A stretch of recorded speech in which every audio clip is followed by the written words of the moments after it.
मामला है मध्य प्रदेश के छिंदवाड़ा जिले का। यहाँ कुछ हफ्ते पहले कई छोटे छोटे बच्चों की तबीयत अचानक बिगड़ने लगी। किसी को उल्टी, किसी को पेशाब कम आना और किसी की हालत तो इतनी नाजुक हुई कि जान चली गई। माँ बाप समझ ही नहीं पाए कि हुआ क्या। जब डॉक्टरों ने जांच की तो पता चला कि ज्यादातर बच्चों ने दबादब कलड्रिफ नाम का कफ सिरपन लिया था। शुरुआत में तो लगा कि शायद सिर्फ एक्सपायर होगा या किसी को एलर्जी हो गई होगी, लेकिन जब लैब रिपोर्ट आई तो सबके होश उड़ गए। रिपोर्ट में पाया गया कि उस सिरप में था डाई एथिलीन ग्लाइकोल डीईजी, एक ऐसा केमिकल जो कारों के ब्रेक और नयल और एंटीफ्रीज में इस्तेमाल होता है। और सबसे डरावनी बात, उसकी मात्रा तय सीमा से 500 गुना ज्यादा न थी। सोचिए, जो चीज इंसान को बचाने के लिए बनी थी वही जहर बनकर शरीर में चली गई। और नतीजा ये कि लोग, कई मासूम बच्चे हमेशा के लिए चले गए। सरकार हरकत में आई। एसरेसन फार्मास्यूटिकल्स नाम की कंपनी के खिलाफ केस दर्ज हुआ। कंपनी के मालिक रंगनाथन को पुलिस ने गिरफ्तार कर लिया।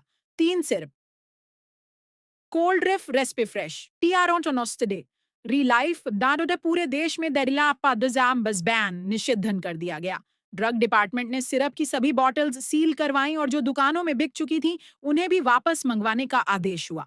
कुल 433 बॉटल्स फ्रीज की गईं और 222 बॉटल्स का पता लगाया जा रहा है। ये खबर सिर्फ भारत तक नहीं रुकी। डब्ल्यूएचओ, वर्ल्ड हेल्थ ऑर्गेनाइजेशन, ने भी चिंता जताई और कहा भारत को अपनी अत्यंतवा टेस्टिंग व्यवस्था और मजबूत करनी होगी, क्योंकि ये कोई पहली बार नहीं है। पिछले साल भी अफ्रीका के कुछ देशों में भारतीय सिरप से ऐसी ही मौतें हुई थीं। सोचिए, हमारी फैक्ट्री से बनी दवाइयां अगर किसी और देश में बच्चों की जान ले रही हैं, तो ये देश की छवि और हमारे भरोसे दोनों पर बड़ा सवाल है। अब डॉक्टर कह रहे हैं बच्चों को कभी भी बिना डॉक्टर की सलाह के कफ सिरप न दें, क्योंकि हर सिरप हर उम्र के लिए सही नहीं होता।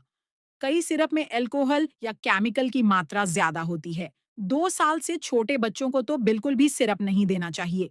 अगर सिरप देने के बाद बच्चे में ये लक्षण दिखे, जैसे पेशाब कम आना, उल्टी, नींद ज्यादा आना या शरीर में सूजन, तो तुरंत अस्पताल ले जाएं। अब विपक्ष कह रहा है कि सरकार असली आंकड़े छुपा रही है। कितने बच्चे बीमार पड़े, कितनों की मौत हुई, इस पर साफ डेटा नहीं दिया जा रहा। एनएचआरसी, राष्ट्रीय मानवाधिकार आयोग, ने भी मध्य प्रदेश, राजस्थान और उत्तर प्रदेश सरकारों को नोटिस भेज दिया है। लोगों का कहना है अगर सरकार और दवा विभाग पहले ही जांच सख्त करता तो शायद इतने बच्चे आज जिंदा होते। छिंदवाड़ा की एक मां ने रोते हुए कहा, मैंने तो बस अपने बच्चे को खांसी से राहत देने के लिए सिर्फ दिया था। अब घर की खामोशी कभी खत्म नहीं होगी। ऐसे कई घरों में मातम है, जहां कभी बच्चों की हंसी गूंजती थी, अब सन्नाटा पसरा है। दोस्तों, ये खबर सिर्फ एक राज्य की नहीं, ये हम सबके लिए सबक है।